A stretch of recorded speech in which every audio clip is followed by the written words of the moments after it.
Hello. We would like to thank the organisers and supporters of the conference for the opportunity to present this research. As introduced, my name is Joanne Molloy, and together with Naomi Pratt, we manage the Critical Care Liaison Nurse Service at Peninsula Health. We would also like to take this opportunity to thank the contributing authors listed here, as well as all of the CCLN team back at Frankston. We couldn't do what we do without their support, dedication and hard work. Frankston Hospital is the major provider of acute secondary and tertiary hospital services on the Mornington Peninsula. It has grown immensely over the past 10 years and currently has over 450 beds. This is the old Frankston Hospital and this is the new. It provides general and specialty medical services and mental health, maternity and paediatrics. The Frankston Hospital Intensive Care Unit comprises of a state-of-the-art Level 3 15-bed ward that admits more than 1,200 intensive care and high dependency patients each year. Met calls were introduced to Peninsula Health in 2000, but unfortunately data was not consistently collected until the commencement of the CCLN role in 2009. While the revitalisation of the Peninsula Health's rapid response system coincided with the introduction of the liaison service, it was also coincided with the first consensus statement in 2010 from the Australian Commission on Safety and Quality in Healthcare.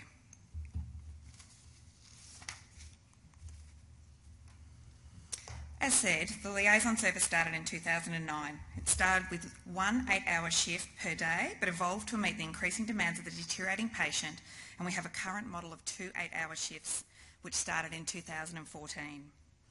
What started with 2 clinical nurse consultants, then added some clinical nurse specialists when the service extended. When we became critical care liaison nurse practitioners in the early 2016, 3 clinical nurse specialists were also gained recognition as clinical nurse consultants because they too had become far more experienced in treating deteriorating patients. Over time, it became apparent that as we became more experienced and knowledgeable regarding the deteriorating patient, we began to take on more a leadership role at the Met calls. This was largely due to the CCLN service being the consistent responder at Met calls, with the other team members, the medical registrar and the ICU registrar, often changing day to day, week to week.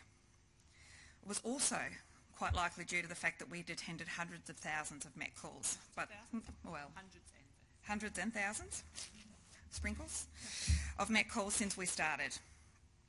When we looked nationally and internationally at both rapid response calls and the liaison or outreach services, it became clear that an experienced advanced practice nurse, such as a nurse practitioner, would be the next logical step in dealing with the massive increase in demand regarding deteriorating patients.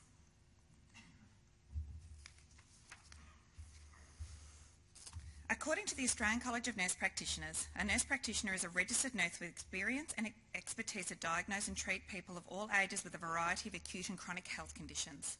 Nurse practitioners have completed additional university study at a master's degree level and are the most senior clinical nurses in our healthcare system. As we know, there are national standards for practice that ensure nurse practitioners are capable of providing high-quality patient-centred care. They also are capable in clinical research, education and leadership as applied to the clinical care and health service development. Again, this reinforced our decision to undertake nurse practitioner training as it will provide the skill set we needed for early recognition and management of clinical deterioration and in some cases resuscitation. Armed with the support and encouragement of the senior ICU team, we completed our Masters of Nurse Practitioner, during which we developed our own scope of practice and model of care. The CCLNP role at Peninsula Health is a clinically focused advanced practice nurse who provides patient-centred care to high-risk acutely deteriorating adult patients. The role includes assessment and management of the acutely deteriorating patient or patients with complex health problems, both acute and chronic, whom are at high risk of deterioration during their hospital admission. The CCLNP provides clinical leadership for nursing, medical and allied health staff using an evidence-based practice model. This support includes advanced patient assessment, diagnosis, therapeutic interventions and referral to other members of the multidisciplinary team. The CCLNP also offers vital support and information for family and friends and significant others about the condition and plan of care of the deteriorating patient and are a vital link for the patient and family between the general wards and the intensive care unit.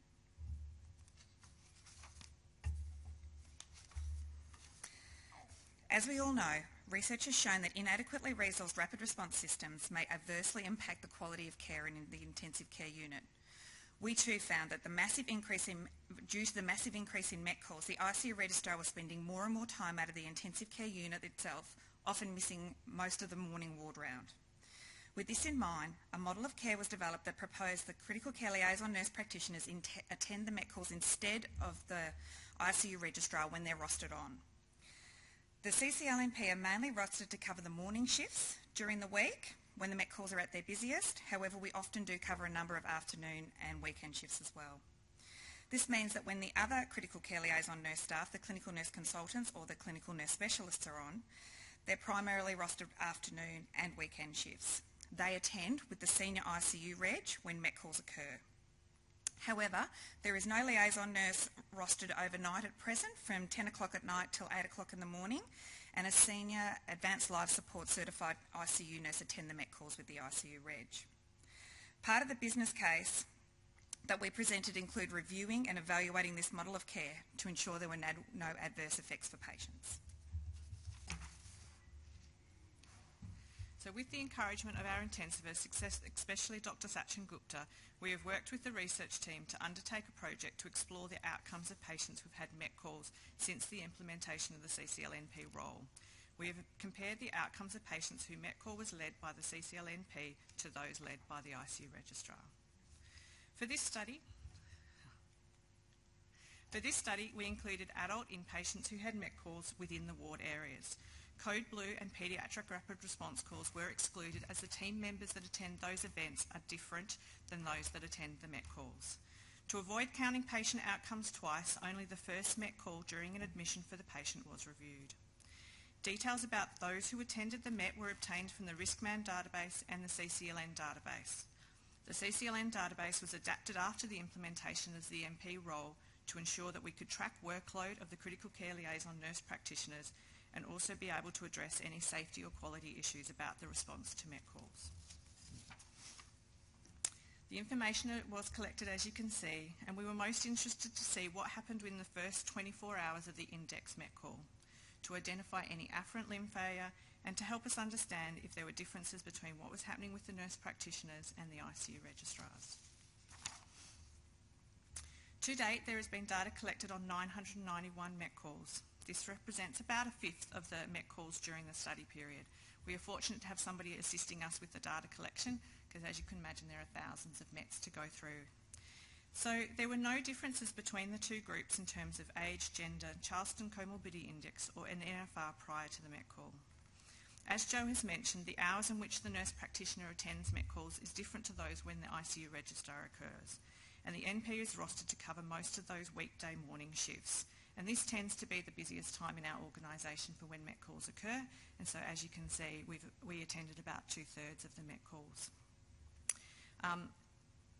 The key difference is this overnight time. And it's a bit hard to understand. I'm kind of trying to make it clear, but what we've tried to do, even though the aim was for us to work weekday shifts, we did also work weekends and some evenings.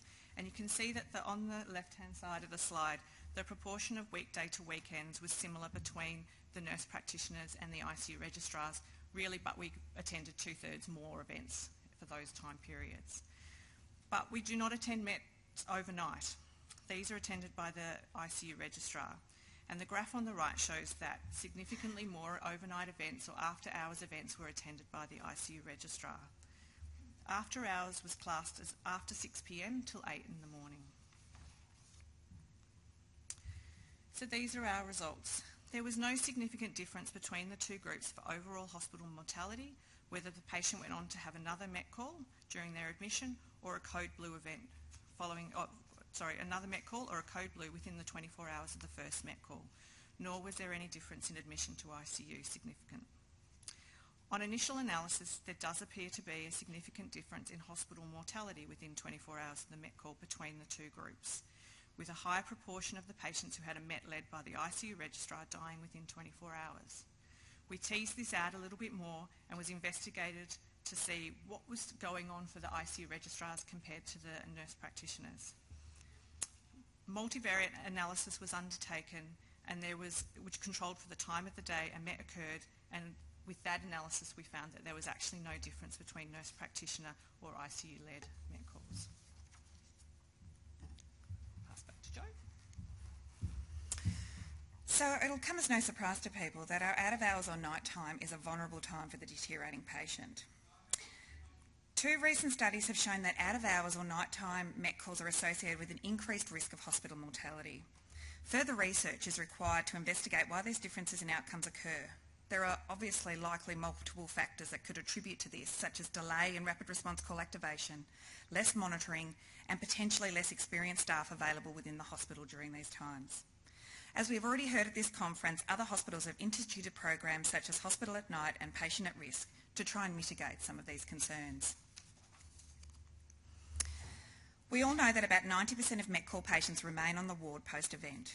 We have created strong relationships with treating teams and ward nursing staff which enable us to support those patients who may not be suitable to be transferred to ICU but require additional interventions that can be done at a ward level. Rapid response teams are notoriously expensive to fund, especially if you're looking at a dedicated service. This model of NP-led Met calls may be a more cost-effective alternative for some institutions. As previously mentioned, inadequately resourced rapid response systems may adversely impact the quality of care in ICU. We have seen a significant difference at the local level with the senior ICU registrars able to remain in the ICU, particularly during the morning ward round. The ICU intensivist team as a whole have noted and commented upon this difference. Ongoing analysis of a larger sample will continue at our site, but these preliminary results indicate that the critical care liaison nurse practitioner-led Met call service appears safe and could be a viable option for others to consider. Thank you.